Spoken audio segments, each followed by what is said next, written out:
रोजाना की तरह चौकीदार श्यामलाल रात्रि के 12 बजते ही अपनी ड्यूटी पर निकल पड़ता है। दिसंबर का महीना है, सर्द रात्रि है और आज कुछ तेज हवाएं भी चल रही है जो चुभती ठंड का एहसास करा रही है। इन सब के बीच श्यामलाल रोजाना की तरह व्यासनगर सेक्टर 2 की गलियों में अपनी साइकिल पर हाथ में डंडा लिए पहरेदारी पर निकल पड़ा। डंडे को सड़क में तेज तेज बजाते हुए श्यामलाल मन ही मन अपने से बातें करता है।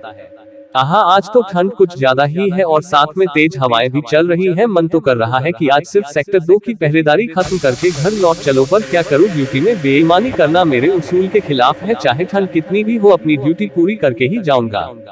श्यामलाल एक ईमानदार और बहादुर चौकीदार है और व्यासनगर के लोग भी श्यामलाल से बहुत संतुष्ट और खुश है। कहा जाता है कि जहां श्यामलाल चौकीदारी करता है वहां चोर लुटेरे कदम तक नहीं रखते। श्यामलाल 12 वर्षों से चौकीदारी कर रहा है। उम्र 55 वर्ष है पर जज्बा 25 वर्ष के युवा से कम नहीं। श्यामलाल वैसे तो नगर के कई मोहल्लों की चौकीदारी कर चुका है, पर व्यासनगर में वह सिर्फ एक हफ्ते से ही चौकीदारी कर रहा है और इस एक हफ्ते में उसने लोगों के दिल में अपनी छवि सुदृढ़ कर ली है। इसी को देखते हुए ठेकेदार साहब ने श्यामलाल को व्यासनगर के सभी 6 सेक्टर की पहरेदारी का जिम्मा सौंपा है। वैसे तो श्यामलाल व्यासनगर के सिर्फ 2 और 3 सेक्टर की पहरेदारी के लिए नियुक्त था, परंतु आज उसे नए 4 सेक्टरों की भी पहरेदारी करनी है। श्यामलाल साइकिल पर सवार पहरेदारी करते हुए मन ही मन एक गीत का तराना गुनगुनाते हुए अपने आप से बातें करता है। जिंदगी एक सफर है सुहाना, यहाँ कल क्या हो किसने जाना। अरे बाप रे, यह ठंड आज तो जमा कर ही मानेगी। आज मुझे फुल जैकेट पहनकर ही आनी थी, मैं भी हाफ जैकेट में आ गया। सोचा ना था कि आज ठंड कुछ ज्यादा ही हो जाएगी। हवाएं भी बहुत तेज चल रही है। खैर, अब 2 ही सेक्टर बाकी है, उसके बाद तो घर जाना ही है। क्यों ना तराना गुनगुनाते हुए यह सफर भी काट लिया जाए। और श्यामलाल तराना गुनगुनाते हुए अपने मन को हिम्मत देते हुए आगे चल देता है। देखते ही देखते श्यामलाल आखिरी सेक्टर पर आ जाता है। हाँ, यह लो आ गया आखिरी सेक्टर। अब बस इसको पूरा करके घर की ओर प्रस्थान करना है। अरे बाप रे, इस सेक्टर में तो काफी अंधेरा है, लगता है स्ट्रीट लाइट खराब पड़ी है। कल ठेकेदार साहब से कहकर इस सेक्टर की स्ट्रीट लाइट सही करवा लूंगा। वक्त गुजरता गया। मध्य रात्रि के करीब 3 बजे बज चुके थे। श्यामलाल सेक्टर 6 की भी पहरेदारी लगभग पूरी कर चुका था। रात्रि के अंधेरे के साथ साथ अब ठंड भी बढ़ने लगी थी। श्यामलाल सेक्टर 6 के आखिरी इलाके में पहुंचा, जहां पर एक सार्वजनिक पार्क था। श्यामलाल 3 घंटे से पहरेदारी कर रहा था। थोड़ा विश्राम लेने के लिए उसने पार्क के पास अपनी साइकिल रोकी और एक लंबी सांस भरी।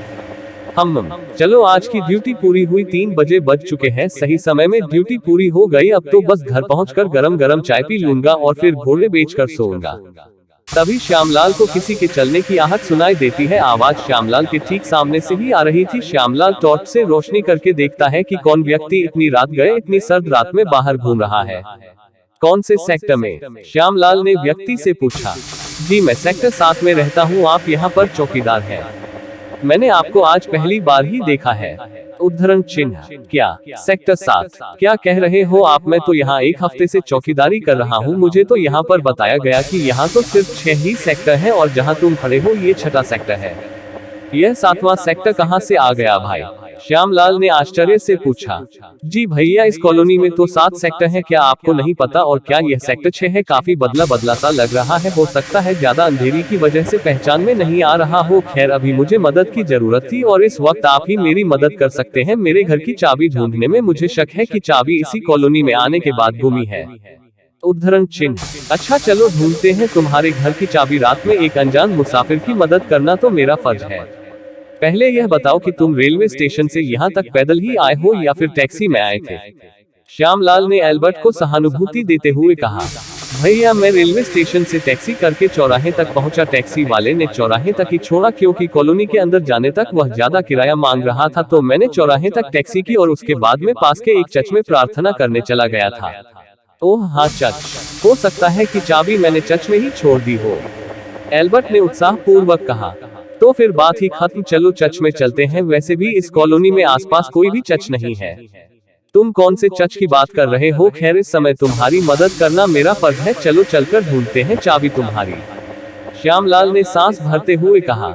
फिर वह व्यक्ति जो अपना नाम एल्बर्ट बताता है श्यामलाल को चर्च की तरफ ले जाता है। चर्च में पहुंचते ही श्यामलाल आश्चर्य की मुद्रा में एल्बर्ट से कहता है, क्या बात है, इतना भव्य चर्च! यह तो मैं पहली बार यहाँ पर देख रहा हूँ। इससे पहले तो मैंने इस इलाके के पास ऐसा कोई चर्च नहीं देखा था। हालांकि मैं 1 हफ्ते से ही इस कॉलोनी की पहरेदारी कर रहा हूँ, पर मैं पहले भी इस कॉलोनी के आसपास से गुजर चुका हूँ और इस इलाके से अच्छी तरह परिचित हूँ, परंतु इतने विशाल और भव्य चर्च पर मेरी नजर क्यों नहीं पड़ी? आश्चर्य होता है।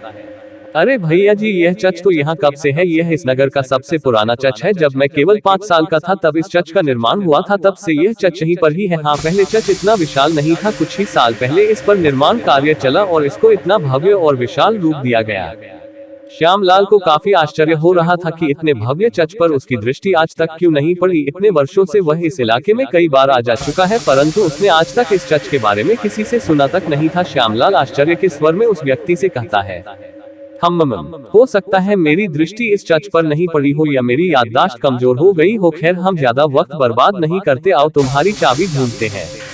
फिर वह एल्बर्ट और श्यामलाल चर्च के अंदर प्रवेश करते हैं। श्यामलाल अपने जूते बाहर उतार देता है और दोनों अंदर जाकर चाबी की तलाश शुरू कर देते हैं। कुछ ही समय बाद श्यामलाल को चाबी मिल जाती है।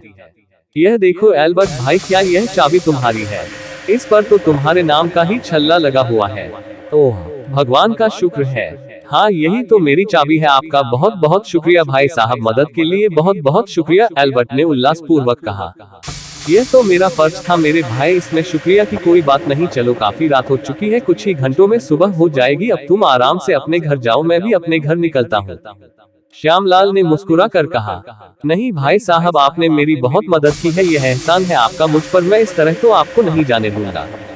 चलिए मेरे घर चलिए, दोनों एक एक कप गर्म कॉफी पीते हैं और कुछ ही घंटों में सुबह भी होने वाली है, तो आप मेरे ही घर में आराम कर लीजिएगा और सुबह होते ही आप घर चले जाएगा। इस वक्त आपको भी आराम की काफी जरूरत होगी। उद्धरण चिन्ह। अरे नहीं नहीं मेरे भाई, इसमें एहसान की क्या बात, और मैं तो चौकीदार हूँ। रात को अगर किसी को मेरी जरूरत पड़े तो मदद करना मेरी जिम्मेदारी है, इसमें एहसान की कोई बात नहीं। कॉफी हम फिर कभी पी लेंगे, अभी मुझे अपने घर जाने की अनुमति दो।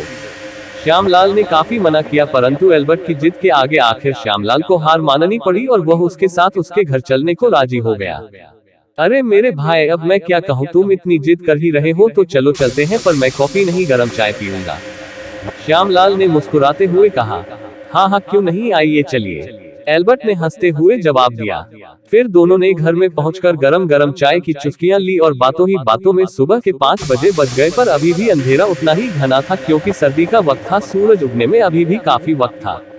ठीक है मेरे भाई एल्बर्ट, अब मुझे इजाजत दो, सफर में तुम भी थक गए होगे, तुम भी आराम करो। तुम्हारी यह खातिरदारी मुझे हमेशा याद रहेगी। भला इस बुरे चौकीदार की कद्र कौन करता है आजकल? श्यामलाल ने भावुक होकर कहा, नहीं मेरे भाई साहब, आप तो मेरे बड़े भाई के जैसे हैं और आपने मेरी मदद की, इतना करना तो मेरा फर्ज था ही। और देखिए, आप और मेरे बीच कुछ ही घंटों में घनिष्ठ मित्रता हो गई। आपसे मिलकर मुझे बहुत अच्छा लगा। इसे आप अपना ही घर समझे, जब भी आपका मन करे आप आ जाइएगा और अब से हर सुबह आप मेरे घर ही चाय पीने आएंगे, वादा करिए। उद्धरण चिन्ह। हाँ हाँ हाँ मेरे भाई एल्बर्ट, यह मेरा वादा रहा तुमसे। कुछ घंटों पहले हम एक दूसरे से अनजान थे, पर अब एक दूसरे के घनिष्ठ दोस्त बन चुके हैं। तुमसे बातें करते वक्त लगा ही नहीं कि हम पहली बार मिल रहे हैं, और देखो वक्त का भी पता नहीं चला। खैर, अब मैं इजाजत चाहता हूँ तुमसे। अब मैंने तुम्हारा घर भी देख लिया है और तुम्हारी वजह से मुझे सेक्टर नंबर 7 के बारे में भी पता चल गया। मैं अपने सेठ को तुम्हारे बारे में अवश्य बताऊंगा। श्यामलाल ने प्रसन्न होकर कहा। श्यामलाल एल्बर्ट से विदा लेता है। एल्बर्ट श्यामलाल को अपना कार्ड देता है और उसे दोबारा घर पधारने को कहता है। यह लीजिए भाई साहब मेरा कार्ड, कभी भी आपको मेरी जरूरत हो तो आप मुझसे कांटेक्ट कर लीजिएगा। उद्धरण चिन्ह। जरूर मेरे भाई, अलविदा, दोबारा हम जल्द मिलेंगे। और इस तरह श्यामलाल एल्बर्ट से विदा लेकर अपने घर की ओर निकल पड़ता है। बहुत अच्छा लगा एल्बर्ट से मिलकर, बहुत बड़े दिल का और विनम्र इंसान है। मैं दोबारा उससे जल्दी मिलूंगा। ओहो 5:15 हो चुके हैं, पर रात तो उतनी ही अंधियारी है। खैर, अब तो बस जल्दी से घर जाकर सोऊंगा। श्यामलाल अपने घर पहुंच जाता है, पर जब वह घर पहुंचता है उसकी नजर घड़ी पर पड़ती है और घड़ी में समय देखकर वह भौचक्का रह जाता है। घर की घड़ी में तो सिर्फ 3:15 ही बजे थे, जबकि श्यामलाल जब एल्बर्ट के घर से निकल रहा था तब घड़ी में 5 बजे बज चुके थे। श्यामलाल आश्चर्यचकित हो जाता है। अरे यह क्या, घड़ी में 3:15 बजे है? यह कैसे हो सकता है? मैं जब एल्बर्ट के घर से निकला था तब घड़ी में तो 5 बजे बज रहे थे। श्यामलाल अपने हाथ में बंधी घड़ी को देखता है, तब उसमें भी 3:15 ही बज रहे होते हैं। ऐसा कैसे हो सकता है? मेरी घड़ी में भी 3:15 बज रहे हैं, जबकि एल्बर्ट के घर से निकलते समय मैंने अपनी घड़ी मिलाई थी तब ठीक 5 बजे बज रहे थे। यह क्या विडंबना है। लगता है रात भर ड्यूटी करने की वजह से मुझे कोई नजरों का धोखा हुआ है, पर यह कैसे हो सकता है? ठीक 3 बजे मेरी ड्यूटी खत्म हुई थी और तब मेरी एल्बर्ट से मुलाकात हुई और 15 मिनट तो मुझे एल्बर्ट के घर से मेरे घर तक आने में लगे। यह कैसा नजरों का धोखा है। हम लगता है अब मुझे सो जाना चाहिए, ज्यादा सोचूंगा तो सर फट जाएगा। अब सो लेना चाहिए। बड़े आश्चर्य की बात थी, आखिर इतना बड़ा नजरों का धोखा कैसे हो सकता है। श्यामलाल 3 बजे से 5 बजे तक एल्बर्ट के साथ था। जब वह एल्बर्ट के यहाँ से निकल रहा था तब घड़ी में 5 बजे बज चुके थे, परंतु जब वह अपने घर पहुँचता है तब घड़ी में सिर्फ 3:15 बज रहे थे। उस अंधियारी रात ने कई रहस्यों को जन्म दे दिया था। सुबह के 9 बजे श्यामलाल ठेकेदार साहब से मिलने जाता है। राम राम साहब। राम राम श्यामलाल, आओ, कैसी रही कल रात की ड्यूटी? कल तो तुम्हें पूरे व्यास नगर की पहरेदारी करनी थी, उम्मीद है तुमने अपनी ड्यूटी अच्छी तरह निभाई होगी। ठेकेदार साहब श्यामलाल को कहते हैं। जी साहब, कल की ड्यूटी तो यादगार रही, पर साहब आपने तो मुझे बताया था कि व्यास नगर में सिर्फ 6 सेक्टर ही है, पर आपने मुझे 7वें सेक्टर के बारे में कुछ नहीं बताया। क्या कह रहे हो श्यामलाल? 7वां सेक्टर? कौन सा 7वां सेक्टर? व्यास नगर में तो सिर्फ 6 सेक्टर ही है, तुम किस 7वें सेक्टर की बात कर रहे हो? ठेकेदार आश्चर्य से पूछते हुए।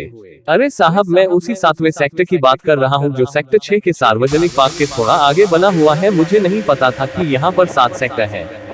वह तो कल रात को एक व्यक्ति मुझे मिला, अपना नाम एल्बर्ट बता रहा था, उसका घर सेक्टर 7 में है। कल रात वह व्यक्ति बाहर से आया था और उसके घर की चाबी कहीं खो गई थी, तो उसने मुझसे मदद मांगी। मैंने उसकी मदद की तो उसकी चाबी सेक्टर 7 के एक विशाल चर्च में मिली। मैंने पहले वह चर्च कभी नहीं देखा था इस इलाके में, वह तो कल ही मुझे पता चला। फिर उसके बाद एल्बर्ट मुझे अपने घर ले गया और वहाँ उसने मुझे चाय पिलाई। श्यामलाल, तुम क्या कह रहे हो? कौन सा सेक्टर 7? कौन एल्बर्ट? और चर्च? यहाँ तो आसपास कोई भी चर्च नहीं है। अरे सेक्टर 7 छोड़ो, यहाँ तो सिर्फ 6 ही सेक्टर है। क्या हो गया है तुम्हें श्यामलाल?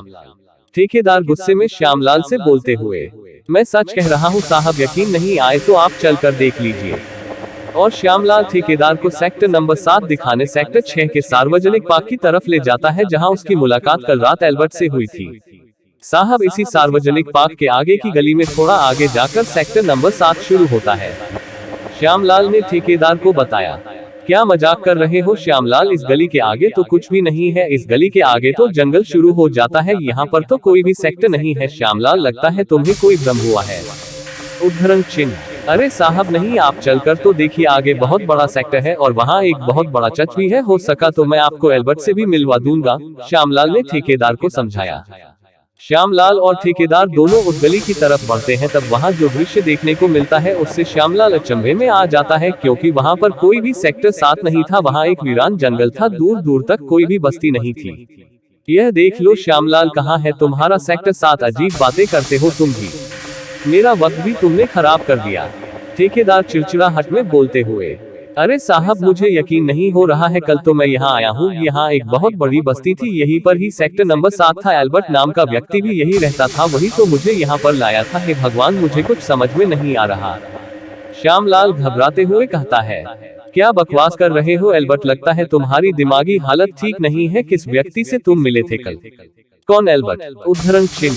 अरे साहब, वही एल्बर्ट, यहीं पर ही सेक्टर नंबर 7 पर रहता था। कल रात उसकी चाबी ढूंढने में उसके साथ एक बहुत बड़े चर्च में गया था, जो इसी सेक्टर के थोड़ा आगे था। और हाँ, एल्बर्ट ने मुझे अपना कार्ड भी दिया है। कैसा कार्ड बताओ जरा? ठेकेदार ने श्यामलाल से पूछा। श्यामलाल ने ठेकेदार को कार्ड दिखाया। Albert D'Souza, sector number 7, Johnson colony, Arastupur, 34,600। क्या यह कैसा अजीब सा पता है? अरस्तुपुर, जॉनसन कॉलोनी, सेक्टर 7। हमारे शहर में तो कोई जॉनसन कॉलोनी नहीं है, और अरस्तुपुर यह कैसा शहर है? यह तो पूरे भारत में, क्या पूरी दुनिया में भी कोई ऐसा शहर नहीं है। यह कार्ड तुम्हें कहाँ से मिला श्यामलाल? ठेकेदार ने आश्चर्य पूर्वक पूछा। साहब, उसी एल्बर्ट ने मुझे यह कार्ड दिया था जिसके घर कल मैंने चाय पी थी, वही मुझे अपने घर ले गया था चाय पिलाने के लिए। हमने काफी देर तक बातें की, जाते समय उसी ने मुझे यह कार्ड दिया कि अगर कोई जरूरत हो तो मुझे कॉल कर लेना। श्यामलाल ने ठेकेदार को बताया। अच्छा, मैं अपने मोबाइल से इस नंबर पर कॉल करता हूँ, देखे तो सही कौन है यह व्यक्ति। उद्धरण चिन्ह। ठेकेदार ने श्यामलाल के बताने पर उस नंबर पर कॉल लगाया। बात तो बड़ी अजीब थी, पर श्यामलाल क्योंकि एक ईमानदार व्यक्ति था, इसलिए ठेकेदार साहब ने उसकी बातों को नजरअंदाज नहीं किया और उस नंबर पर कॉल करके पूछने की कोशिश की। मोबाइल पर कॉल करने पर आवाज आती है। जिस नंबर पर आप संपर्क करने की कोशिश कर रहे हैं वह नंबर संपर्क क्षेत्र से बाहर है, कृपया नंबर की पुनः जांच करें। To phone cut. श्यामलाल, यह नंबर तो संपर्क क्षेत्र से बाहर बता रहा है, लगता है यह नंबर गलत है या इस व्यक्ति ने नंबर बदल लिया होगा। साहब, एक बार फिर से लगा कर देखिए, कल ही तो उसने मुझे यह कार्ड दिया था। श्यामलाल ने ठेकेदार से आग्रह किया। श्यामलाल के कहने पर ठेकेदार ने दोबारा कॉल लगाया पर फिर से कॉल संपर्क क्षेत्र से बाहर बता रहा था। अजीब बात है, एल्बर्ट ने जो कार्ड श्यामलाल को दिया था उसका फोन नंबर संपर्क क्षेत्र से बाहर बता रहा है, और जो पता एल्बर्ट के घर का कार्ड में लिखा है ऐसी कोई भी जगह शहर में नहीं है। और जिस सेक्टर 7 में कल रात को श्यामलाल एल्बर्ट के साथ गया था वहां सेक्टर 7 नाम की कोई जगह है ही नहीं। उसकी जगह एक विशाल वीरान जंगल है जिसके आगे कोई भी बस्ती नहीं है। फिर कल रात श्यामलाल किससे मिला था? एल्बर्ट नाम का व्यक्ति था कौन? जिसके कार्ड में जिस शहर का नाम लिखा था वह शहर तो इस दुनिया में है ही नहीं, तो फिर वो व्यक्ति था कौन और कहां से आया था? क्या श्यामलाल को भ्रम हुआ था, परंतु इतना जीवंत भ्रम, या फिर कल रात को श्यामलाल जिस व्यक्ति से मिला था वह किसी दूसरी दुनिया का व्यक्ति था, जो एक समानांतर दुनिया है जो हमारी दुनिया की ही जैसी है परंतु कभी हमसे मिलती नहीं। श्यामलाल के साथ घटी इस घटना ने श्यामलाल को एक विचित्र चक्रव्यूह में डाल दिया, क्योंकि कल रात जिस एल्बर्ट नाम के व्यक्ति से श्यामलाल मिला था और जिसे वह अपना घनिष्ठ मित्र समझ रहा था, ऐसा कोई भी व्यक्ति उसकी दुनिया से परे और एक ऐसी दुनिया में है जो उसकी दुनिया से कभी मिलती नहीं। शायद एल्बर्ट भी अचंभे में होगा, क्योंकि जिस श्यामलाल से वह कल रात मिला था वह भी उसकी दुनिया से अलग एक दूसरी दुनिया का व्यक्ति था, पर दोनों ही इस बात से अनजान थे। समय भी कभी कभी अजीब खेल खेलता है। चाबी की तलाश करता हुआ एल्बर्ट हो सकता है किसी समय लूप द्वारा श्यामलाल की दुनिया में आ गया हो और उसी लूप के जरिए श्यामलाल भी एल्बर्ट के साथ उसकी दुनिया में पहुंच गया हो और कुछ समय के पश्चात वह लूप लुप्त हो गया हो जो दो समानांतर दुनियाओं को आपस में मिलाता है। विज्ञान की माने तो ऐसी दुनिया का अस्तित्व है, परंतु वह तो समानांतर है और एक दुनिया दूसरी दुनिया में कभी आपस में मिलती नहीं, क्योंकि एक दुनिया द्रव्य मैटर से मिलकर बनी है तो दूसरी दुनिया उसके प्रति द्रव्य से, परंतु कभी कभी ब्रह्मांड दो दुनियाओं को आपस में मिला देता है, जैसे कल श्यामलाल एल्बर्ट नाम के एक व्यक्ति से मिला जो अब उसके लिए सिर्फ एक कल्पना मात्र है। तो दोस्तों, कैसी लगी आप सबको आज की स्टोरी? कहानी पसंद आए तो चैनल सब्सक्राइब जरूर कीजिएगा, वीडियो को शेयर करें, लाइक करें। धन्यवाद।